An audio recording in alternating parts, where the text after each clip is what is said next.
Hi friends, welcome to Shivya Times. இன்னைக்கு நம்ம வீடியோல ரொம்பவே சுலபமான முறையில நாட்டுக்கோழி வறுவல் எப்படி செய்யறதுங்கறத பார்க்க போறோம். நீங்க நம்ம சேனலை ஃபர்ஸ்ட் டைம் பார்க்கறவங்களா இருந்தா Subscribe பண்ணிக்கோங்க. அப்படியே பக்கத்துல உள்ள பெல் பட்டனை பிரஸ் பண்ணி அதுல ஆல்ங்கற ஆப்ஷனை செலக்ட் பண்ணிக்கோங்க. இப்போ வாங்க வீடியோக்குள்ள போகலாம்.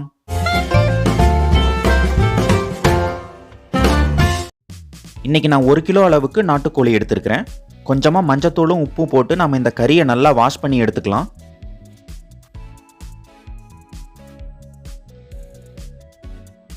பாருங்க, சிக்கனை இந்த மாதிரி நல்லா வாஷ் பண்ணி எடுத்துக்கோங்க. இப்போ நம்ம தேவையான பொருட்கள் பார்க்கலாம்.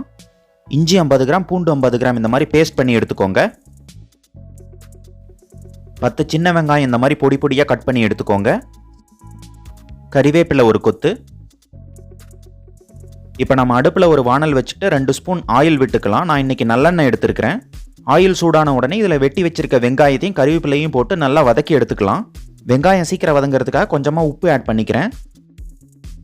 பாருங்க, வெங்காயம் நல்லா வதங்கிருச்சு. இப்போ நம்ம அரைச்சி வச்சிருக்கிற இஞ்சி பூண்டு பேஸ்ட்டை இதில் சேர்த்திக்கலாம். நல்லா மிக்ஸ் பண்ணி விடுங்க, ஏன்னா இஞ்சி பூண்டு பேஸ்ட் போட்ட உடனே அடி பிடிக்கும். இதோட பச்சை வாசம் போன உடனே நம்ம சுத்தம் பண்ணி வச்சிருக்க சிக்கனையும் இது கூட சேர்த்திக்கலாம். இப்போ இந்த சிக்கனை ஒரு தடவை நல்லா பிரட்டி விடுங்க. இப்போ நம்ம 1 ஸ்பூன் அளவுக்கு மஞ்சள் பொடியும் தேவையான அளவுக்கு உப்பையும் சேர்த்து நல்லா இதை மிக்ஸ் பண்ணி விடலாம்.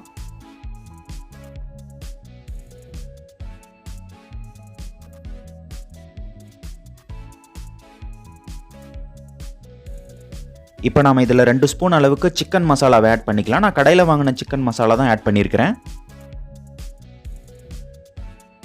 மசாலா எல்லா பக்கமும் படுற மாதிரி நல்லா மிக்ஸ் பண்ணி விடுங்க. தண்ணி எதுவும் ஆட் பண்ண தேவையில்லை, சிக்கன்ல இருந்தே தண்ணி வரும். நம்ம மூடி போட்டு கொஞ்ச நேரம் வேக வைக்கலாம். இப்போ மூடியை ஓப்பன் பண்ணி பார்க்கலாம். பாருங்கள் எவ்வளோ தண்ணி வந்திருக்குதுன்ட்டு. நம்ம தண்ணியே ஆட் பண்ணலை, சிக்கன்ல இருந்தே தண்ணி வந்திருக்குது. பிராய்லர் கோழியாக இருந்தால் இந்த தண்ணியே போதும், அதே தண்ணியில் சிக்கன் வெந்துடும். நம்ம நாட்டு கோழிங்கிறதுனால இது சீக்கிரம் வேகாது, அதனால் 1 டம்ளர் தண்ணி நான் ஆட் பண்ணிக்கிறேன். இதோட நல்லா மிக்ஸ் பண்ணி விட்டுட்டு ஒரு மூடி போட்டு மூடி வச்சிடலாம். நல்லா வேகட்டும், இந்த தண்ணியெல்லாம் சுண்டி வர அளவுக்கு வேகட்டும். கொஞ்சம் நேரத்துக்கு ஒரு தடவை மூடி ஓப்பன் பண்ணி இந்த மாதிரி கலந்து விட்டுக்கோங்க. பாருங்கள், நம்ம ஊற்றின தண்ணி எல்லாமே சுண்டிருச்சு, சிக்கனும் நல்லா வெந்துருச்சு. கடைசியாக 1/2 ஸ்பூன் அளவுக்கு பெப்பர் பொடியை இது கூட சேர்த்திக்கிட்டு நல்லா மிக்ஸ் பண்ணி விடலாம். ஏன்னா பெப்பர் பொடி போட்டோம்னா இன்னும் டேஸ்ட் ரொம்ப அட்டகாசமாக இருக்கும். பாருங்கள், ரொம்பவே சுலபமான சூப்பரான நாட்டுக்கோழி வறுவல் ரெடி ஆயிடுச்சு. இந்த வீடியோ உங்களுக்கு பிடிச்சிருந்ததுன்னா லைக் பண்ணுங்கள், ஷேர் பண்ணுங்கள். மறக்காமல் நம்ம சிவ்யா டைம்ஸ் சேனலுக்கு சப்ஸ்கிரைப் பண்ணுங்கள். தேங்க்யூ.